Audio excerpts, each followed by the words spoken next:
Welcome to the True Demon Lord Show. I am, of course, the True Demon Lord Franco, and today we're going to be going into the next part of our Building a Competitive Chaos Demon List series, and we're going to be looking at Khorne. So we're going to start with what, in my opinion, is my least favorite of the gods, but probably the strongest as a mono god at the moment.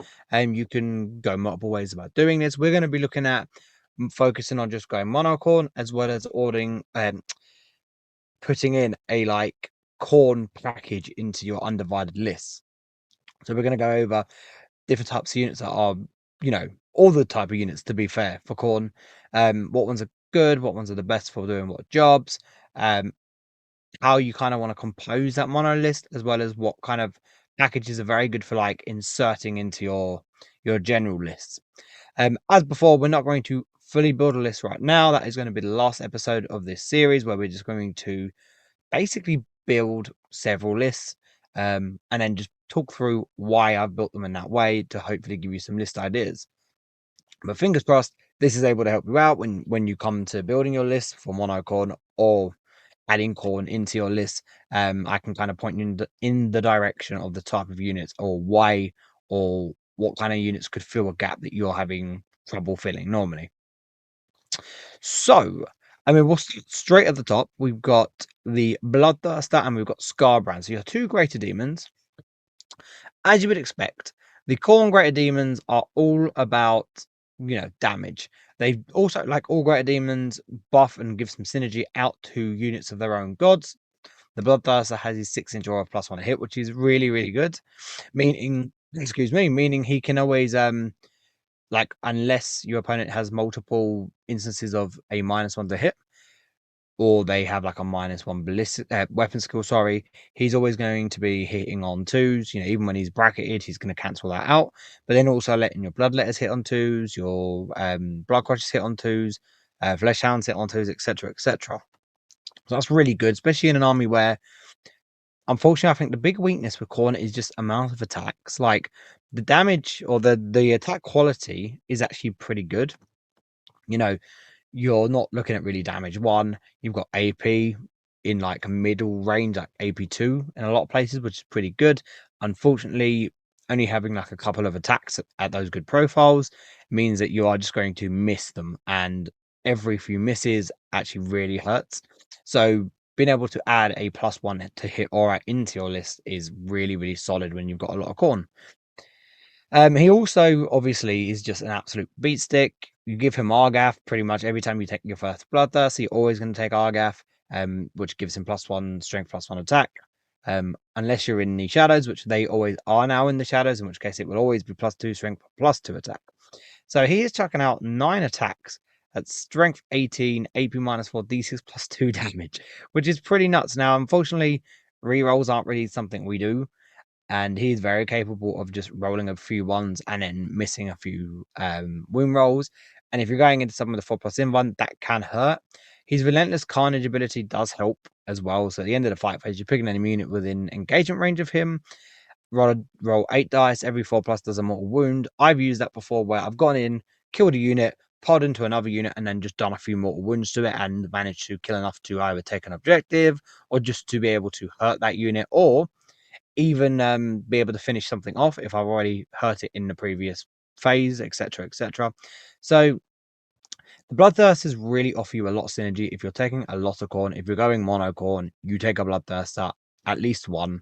Then we have Scarbrand. Scarbrand, I actually like. While I'm not a big fan of the Bloodthirster personally, I am a massive fan of Scarbrand. So the Bloodthirster clocks in at 305 points, giving him Argath, makes him 325. Scarbrand is 305 as well, so they are the same price. The trade-offs between them both is basically the Bloodthirster has 12-inch movement with fly, Scarbrand has 8, no fly. But being on an oval base, the Bloodthirster most of the time is going to be pivoting, in which case he'll then have a 10-inch move. So now that 8-inch move from Scarbrand actually looks less bad, I guess. Obviously, you both can always advance and charge for 1 ZB because they're always in the shadows with Warp Surge.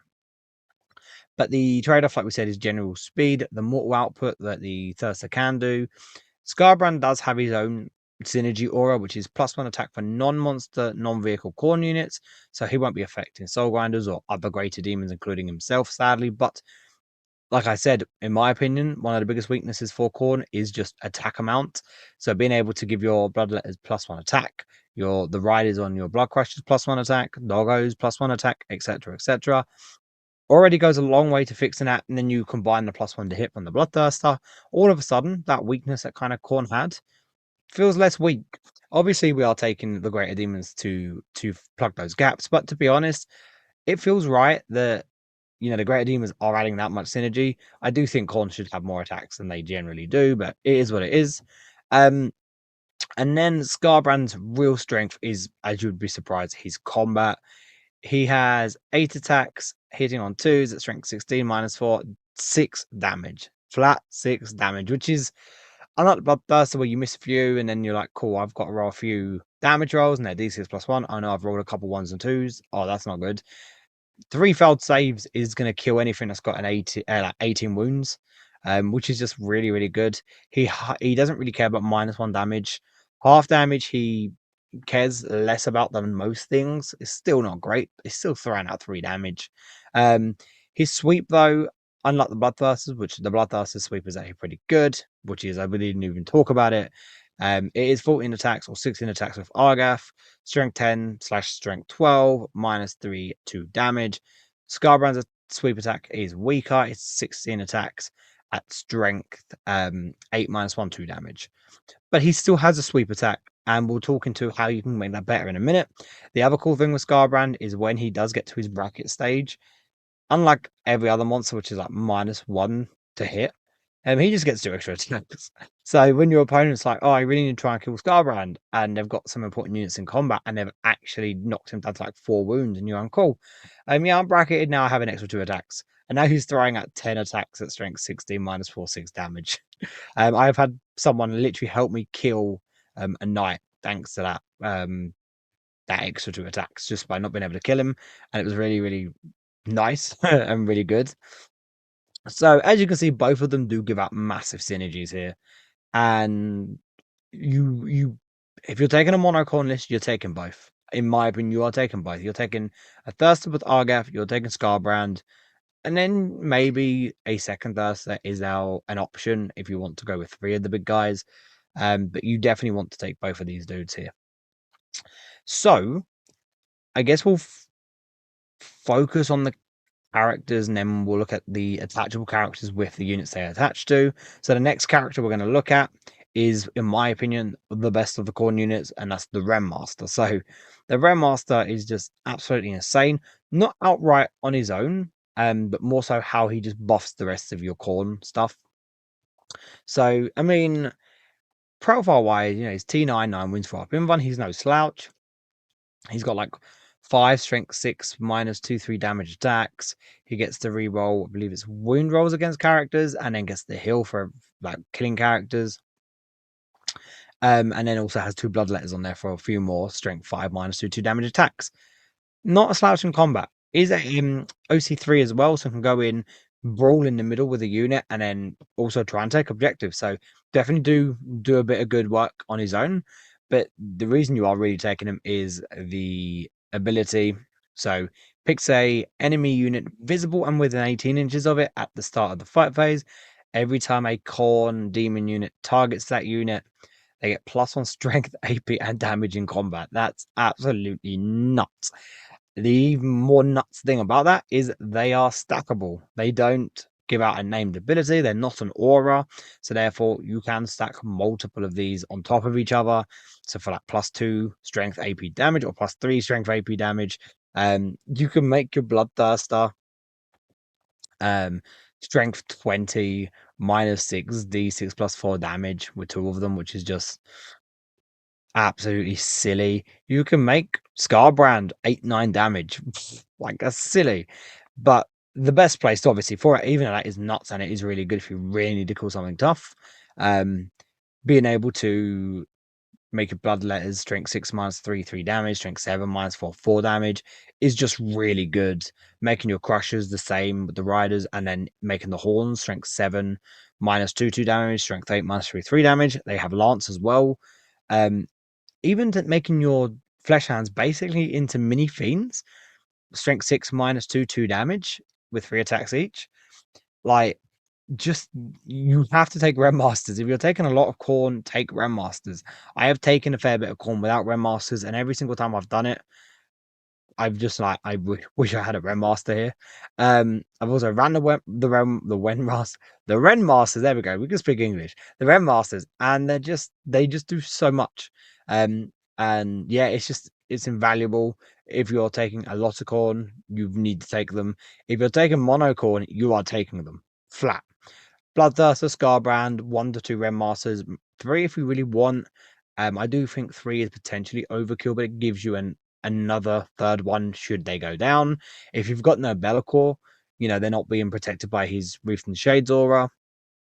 So maybe having 3 of them gives you redundancy, but I think 2 is a nice number. I think the 2 big guys and 2 of these guys are a pretty nice selection of characters, and probably not going to be the only characters you take, to be honest, as we'll get into it. So we will go in left to right. We're going to look at what I think is the bread and butter of your Khorne list, and that's Blood Crushers. So Blood Crushers have the potential to be absolutely insane. They do have the potential to also just whiff like a wet blanket. Unfortunately, their combat, while seems really cool, can really lack. Unless you put REM Masters on them. REM Masters make everything amazing. But Blood Crushers are good. On the charge is silly. I've killed Catan with it. I've managed to make killing things like Angron, things like Knights, without when I take lists without major damage from Thyrsters and Scarbrand, just really, really nice. I always prefer resiliency over damage. So characters like the Great Unclean One and the Keepers are more my thing than Bloodthirsters. So being able to ram these guys into something with a lot of wounds are quite tough, knocking it down by a considerable amount, and then being able to beat it up with things like Keepers and Fiends is really, really good. I do definitely recommend, as someone that does run that type of list, if you're not running massive damage dealers, you want Crushers, because that mortal output does save you in a lot of instances. So we're talking about this mortal output. How does it work? After a unit of Blood Crushers has finished a charge move, you pick an enemy unit within engagement range of them. This does need to be clarified. It does not matter where your Blood Crusher models are. As long as one of them is in engagement range of an enemy unit, you do this. You roll a dice for each model in that unit, and on a 4+, you do, for every 4+, you do D3 mortal wounds. So if you decide to multi-charge something, you send most guys towards one unit, you send one guy definitely into an engagement range of the other. You can do all your mortals on the unit where you got one guy in engagement range with, and still like throw the rest of your attacks into the other unit, making them a pretty nice way to kind of double tap something or be able to do as much damage as you possibly can. Now you are relying on rolling 4+, and I've had it also many times where I've rolled none or rolled 1, and it is disappointing. And when they kind of don't do that impact hit, you do feel it, massively feel it, especially if you're going into something tougher. That's why Red Masters are really good backup for them, because if they don't do that mortals, their damage definitely can whiff. So being able to then just add a bit of extra strength AP damage is also really nice. And then again, if they've got greater demon support as well, that's also massively helpful. Now, another cool thing is something we definitely struggle with is cracking transports.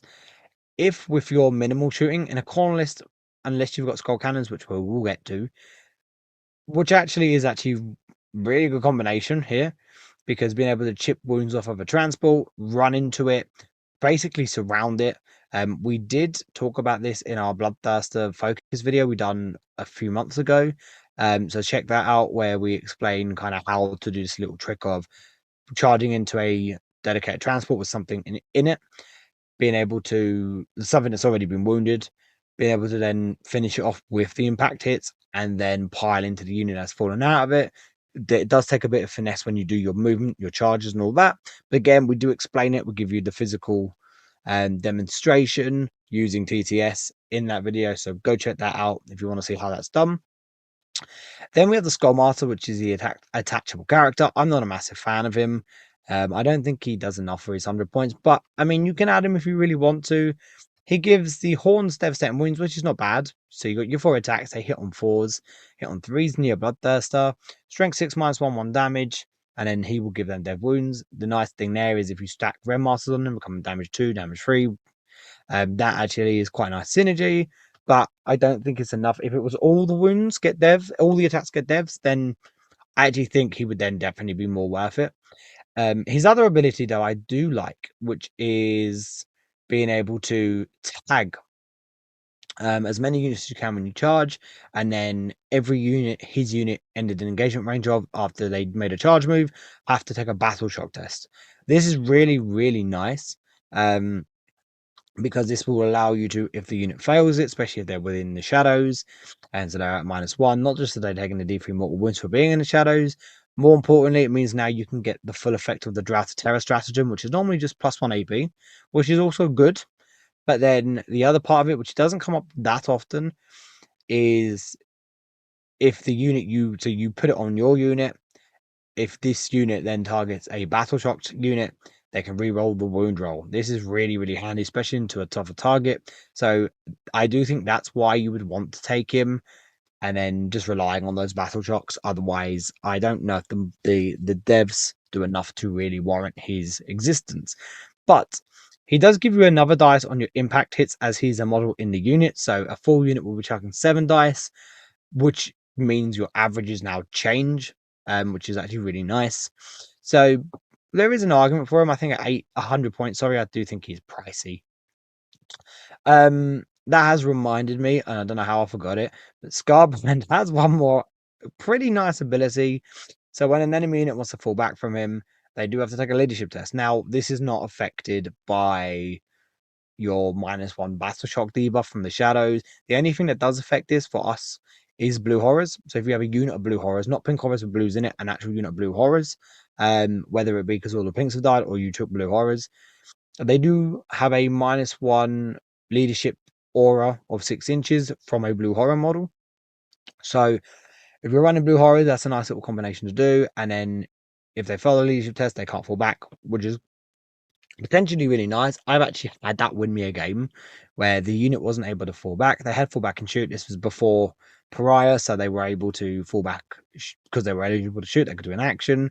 My opponent got, I think it was deploy teleport Homer. What was it? I can't remember what the unit even was. It was something that could fall back and shoot. It had enough movement to get to my deployment zone, and it would have won. I ended up winning the game about 2 points. It would have won them the game by a couple points, and they just couldn't fall back. And he had nothing else to get him close enough, and nothing in the center because again I'd killed most of it. I had most of it tagged up, and so it ended up winning me the game. I can't even remember what it was now, to be honest. But it might have been Tau, might have been. I can't remember. Anyway, this isn't about Tau. This is about Khorne. So yeah, I mean, Black Rushes you're taking. I'm not a big fan of the 18. I think the 18 is just too unwieldy to use. It's too many in one go. But at the same time, if you're really teching full Khorne, 18, I guess, is going to be your bread and butter. I think 12 in a pure Khorne list is nice. I think 6 in an undivided list is also pretty good. There's some arguments out there for the 18. Some lists do very well. The current top UKTC Demon player, who is just above me by a few points, or 20 points. He's been running 18 Blood Crushers with no REM Masters, though, which is surprising. But he's had Scarbrand, Chilaxi, and Be'lakor, which is a great trio of monsters, and 18 Blood Crushers, which is so it's just a lot of beef, and they are kind of like custodians when it comes to toughness. T7, 4 wounds, 4 up in one. Do not underestimate how tanky that is. It's incredibly tanky being able to tie people up with that and hold them. I've had them hold Angron for like 3 turns. I've had them hold up different marine armies in the middle. They're just incredibly, incredibly tough. And then we've got the Bloodletters. So these guys they're so, in my opinion, disappointing. 120 points just for me is not it. And they started at 160 points at the beginning of the edition. Like how people thought that how anyone thought they were worth 160 points. They are not really worth 120 in my opinion, let alone 160. But I do think there is a place for them in the Khorne list, especially mainly because you add a certain character to them. But they are only T4, 1 wound, 5 of wind 1. They are super squishy. They are OC2. They have 2 attacks, which again is a big weakness, but 5, 2, 2. It's a decent profile. And they will always reroll win rolls over 1, so that's not terrible. And they will reroll 4 wounds against something that is under half strength, which I hate. Like, there's so many armies or units in the game with that type of reroll 1s, but get better if certain parameters are met. Normally, objectives or even starting strength or above half strength, all of those are just better. Under half strength for a unit that kind of wants to charge into something that's probably not under half strength and kill it on an objective. Yeah, I don't like it. And it's not like you can try and like again, we have some shooting we can use, but is it going to be bringing stuff to under half strength? Most than likely, no. So it's just like I don't know. It's a weird one. I don't like. So as a whole, I don't like them. But there is one character that makes them incredibly more appetizing as a unit, and that is this guy, which is the Blood Master. So Blood Master is your standard Herald of Khorne. He's walking, he's a big blood letter with a big sword. But you offer this guy at his exact profile and points cost to any combat army player, world eaters, marine armies, etc., etc. They will snap your hand up for him because he's really good. 65 points. He gets you a pretty good guy in combat, 5 attack, strength 6 minus 2, 3 damage. But it's what he gives the unit. So you can only touch the blood letters. He gives them +1 to wound in melee. That is insanely good. They are strength 5 base. So now you can be wounding tough things on 5s. REM Master buffs now come into it, making them strength 6. So now you can be wounding strength 10, strength 11 on 4s. You can be wounding anything that's strength 9, toughness 9, sorry, on 3s, toughness 8 on 3s. Make them strength 7 with an extra REM Master. Now you're wounding strength 12 on 4s. And then if you have plus on the hit from the Blood Dancer, +1 attack from Scarbrand, like you are now going to be like doing serious damage to big things, which is really good for the points cost. And that's why they now start to become more worth it. And then the other part, which I actually really love, is he gives his unit 6-inch consolidation. That's really nice to be able to go into a unit, kill it, and then if your opponent tries to screen out an objective, 6 inches is quite a good amount. Could get you to steal an objective. They are OC2, which is really nice. The other thing is they can be able to tag things like tanks or units that aren't really going to do stuff in combat and don't want to be in combat because of that, because your opponent's underjudged it, not realizing or not thinking about the 6-inch consolidation. So I think, yeah, he's just so good. I think if you take Bloodletters without him, you're silly. And there is another character, and it is Mr. Skulltaker. And Skulltaker is an animal, right? He's an absolute beast. He will body units with characters. He will body almost every small character in the game. He's throwing out 6 attacks at strength, 5 attacks, 6 attacks. One of the two I can't remember fully. At strength 6 minus 2, 3 damage, devastating wounds, precision. He will give Dev wounds to his unit. I don't think that's anywhere near as good as +1 to wound 6-inch consolidation. But giving them Dev wounds, especially when they become damage 3, damage 4, maybe damage 5 from REM Master buffs, now actually seems really, really good. And then he also gets to reroll hits and wounds against character units, which again, if a unit has a character in it, he gets to reroll against all the unit, as well as just being able to pick out a character and just body it. So he's really, really good. I actually think he's better on his own. But if you're taking 2 units of blood letters, I think if you're taking 1, you always take the Blood Master. In my opinion, I think he's just better. But then if you're taking 2, I still think 2 Blood Masters is really good. But if you want to take Skull Taker, I think in a second unit over a Blood Master, okay, fine. I don't think that's a big deal. But if you're only taking 1 unit letters, Blood Master. In my opinion, all day long, he wins that argument. So yeah, the Blood Master really good. And then we got Flesh Hounds. We didn't put Karanak in here because Karanak just makes me angry when I think about him because he's just nowhere near where he should be. I'm just going to say it now. You don't take Karanak. Do not take Karanak unless you're having a themed fun list where you're just taking like 30 Flesh Hounds. Then take Karanak. But this is about building a competitive list. So we're not including him because he's just not very good. Flesh Hounds, though, I love. And for your mono Khorne list, you are taking 3 units. For your non-mono Khorne list, where you're mixing stuff up, Screamers are very good at a similar role. But for 5 points less, you're getting more coverage on the board, which I don't hate.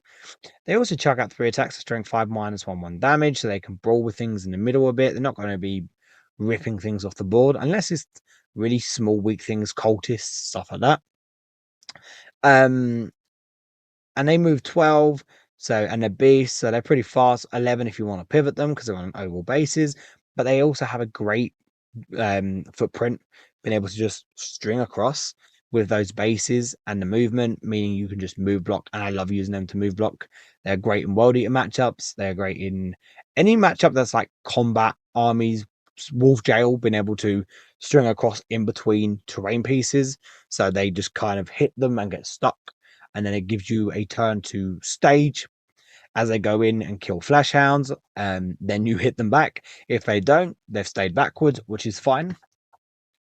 And yeah, and then they're going to be doing your scoring stuff, your engage, or things is everything can do engage, but they want to be doing your containment, your sabotage sometimes, deploy homers, establish locusts.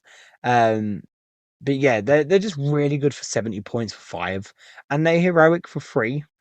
And because it specifically says heroic, you can heroic and then heroic again with them for 3, which is really nice. And it's just a good way to maybe get some more OC on an objective, protect some bloodletters, and just in general be annoying. But yeah, I think in a mono Khorne list, you're taking 15. Do you take 10? Like I've seen some people take 10. I just think that unit's a bit unwieldy to use, and just takes, especially when you've got like 12 to 18 blood crushers. You're already taking up a lot of real estate on the board. You've got greater demons, you've got REM Masters. Like, I don't think you take 10, but I think in 5-mans they're amazing. And then we have the Skull Cannon. So your only real source of shooting outside of some flamers from the big guys. They chuck out D6 +1 shots at strength 9 -1 2 damage. Or is it D6 +2 shots? Well, I think it's D6 +2 shots. I do want to check it. But they are. Do you know what? I took them not too long ago, right? When I won my golden ticket, I took them to that. I took 1 in that list, sorry. And they were. Well, it was. Sorry, I only took 1. It was not terrible. Like, I didn't come out of that thinking like I hated it or I loved it. I came out thinking, yeah, it was all right. It filled a role. It done the role okay. I don't hate that, you know.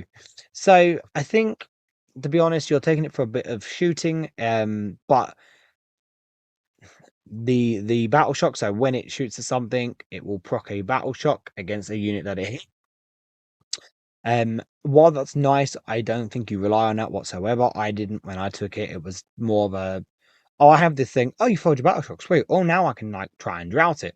And don't like hinge your turn plan on that. Don't be like, oh, if I send this unit in and I can then battle shock it, I can then drought a terror and then I could maybe kill it. Don't do that. Like, it's more of a case of, oh, well, this unit would actually love some rerolls. Oh, I got the battle shock. Sweet. Now I'm going to get rerolls. Or, oh, well, I didn't get it. Oh, well. I feel like if you are going to try and hinge on that game plan, you want redundancy, so you want more than 1. 2 to 3 is what you really want. Again, they're T9 with 9 wins and a 4-up Invan. They are OC3. They've got a couple bloodletters on their back, so they're not, they're going to do a little bit of fighting. They've also got a couple strength 2 attacks from the actual chariot itself.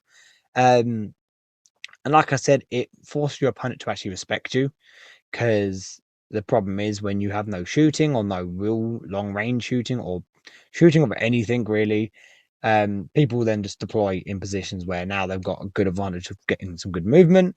But by having 3 of these dudes or 2 of these dudes, now you put them down and your opponent's like, okay, I can actually be shot at. I better hide a bit.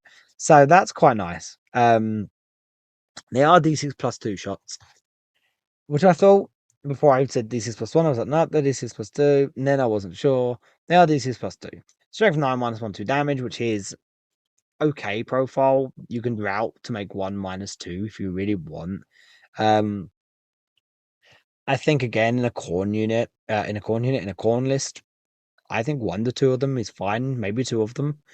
In a mono list, are you taking them unless you're taking 2 to 3? I don't think so. I do think they are just one of those demon units. So I think all the gods, or at least Khorne and Nurgle, Zinch maybe as well. I don't really think Sinesh. She kind of does. So I guess they've all kind of got at least one unit where their value goes up in a mono list or a list that's mostly focused on this than they do in a list that is just more undivided. And while actually, that battle shock does proc for everyone, so anyone can use Drought Terror off it, not just Khorne stuff, which is nice. If you're going to take it, you take 2 to 3 of them. And is there a place for that in an undivided list? Maybe, if you want to give yourself some shooting, and you do kind of want to try and use Drought Terror as much as you can. Maybe they actually would be quite nice on keepers because of their strength 8. Being able to reroll wounds into tougher targets is actually quite handy. Which sounds blasphemous, right? Using Khorne to help Sinesh. But yeah, I think you could maybe make a case for a couple in an undivided list. I think in a Khorne list, taking 2 to 3 is not a bad idea. So that is a focus on all the Khorne stuff. Just giving a brief overview. In a mono Khorne list, you want both of these. You want a Thirst of Vargheth, you want Scarbrand. There might be an argument if you want a second Bloodthirster giving you 3 big dudes. I don't think that's a bad thing. In an undivided list, again, both are not bad to have. I like Scarbrand. I'm not a big fan of the Thirster, but that's just my personal opinion. We all have our personal opinions. We all have units that work for us that fit our play style. He doesn't fit mine, but he might fit yours, which is awesome. And he is a beat stick when he decides to do his job and make 6-inch charges, which mine refuses to do. REM Masters are just insanely good in a Khorne list. 2 to 3, I think you want. I think 3 might be a little bit of overkill. I think 2 is the nice number. Same with Blood Crushers. I think 2 units of 6 is a nice number. If you want maybe a third unit of just 3 as just a small little scoring unit, that's not a terrible idea. I don't like the 3-man unit. I think it's worthless because then your averages on your mortals just go massively down. And then the combat already can whiff, and 3 of them definitely whiff. But at the same time, they're tough. So they're annoying, and having a little unit kind of going around just bullying other small stuff and then scoring some points. They are still OC2 each, so you can contest 5 OC on an objective, which is quite nice. So yeah, maybe if you want to take 2 6s and a 3, I don't think that's a terrible idea. I don't personally think you bother with the Blood Master, especially considering you're only taking 4 characters amongst these 3. And then you're probably, if you're taking some Bloodletters, taking some more characters as well. Bloodletters, I do think in a mono Khorne list, a unit or 2 with Bloodmasters are very good. If you want to then split between a Bloodmaster and Skulltaker, you can. In an undivided list, I don't think a unit of 10 with a Bloodmaster is a bad shout either. Drop down, especially if you've got a Bloodthirster, run in, bomb an objective, take it, done. And then they will probably die, but that's fine. They've done their job. I very much see them as a one and done type of unit. And then if you get another turn of them, or if someone charges them and somehow whiffs and they get to fight back, brilliant, awesome, that's amazing. Doggos, I think undivided, you want to probably take, unless you're already filling out on Screamers. I think there is an argument to take 3 anyway, 3 units. In a Khorne list, 3 units, always 5s. They just do all your scoring, your blocking, your tagging, all those menial jobs that you don't really want your more important punchy stuff doing. And then Skull Cannons, I think in a Khorne list as well, 2 of them is a nice number. An undivided list, I think you could definitely, if you want to, put a couple in to help you if you're taking lesser punchy stuff, like things like keepers and fiends. I see lesser punchy stuff. They still punch quite nicely, just less so into the big things. I don't think that's a bad shout. So yeah, I think that's a good overview. I think we can leave it there. Hopefully you're able to get, you know, an idea from this on kind of how to run that 1-0 list, while also being able to get an idea of what you want to run in a undivided or a mixed list. I think one of the dudes plus 1 to 2 units of crushers and a REM Master is a cool package. Even one of the dudes and some blood letters with the blood master is not a terrible package. Either monster fits into the monster mash archetype. Flesh Hounds are great into the MSU archetype as well. And I mean, we've been seeing REM Masters taken without anything else, which is strange. I guess they do buff themselves, which is actually quite nice, and they are a tough like spot of the board that they can just take up a part of the board, screen, do some work. So I'm not a fan of them on their own. But if you're taking a Bloodthirster, do you really want to take a REM Master? I guess you could. If you're taking 1 unit of Bloodletters, probably not. Then if you're taking 1 to 2 units of Crushers, I definitely think that a REM Master does come into his own.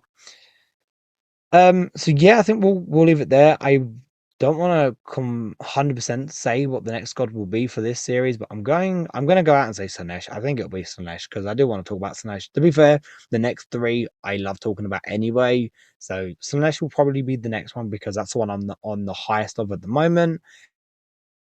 That because again, I love my Nurgle, and I always save my favorite for last, which was Zinch. Also Zinch feels like it's going to be the saddest one to talk about, to be honest, but we will leave that for that video. So thank you for tuning in. As always, leave a like and subscribe. It takes a few seconds. It helps the channel out massively, and we are growing pretty fast. And if you can help us get to that 1K goal next, that would be absolutely amazing. Check out Facebook, Instagram as well. Keep up to date with all things True Demon Lord as we close in on LGT, which is just a week away as I'm recording this. It will be the week of this video release. And then after that, in November, we have the World Championships in Atlanta in the US. So stay tuned for all the cool content we're going to do for that. And I think we will leave it there and we'll catch you all in the next one.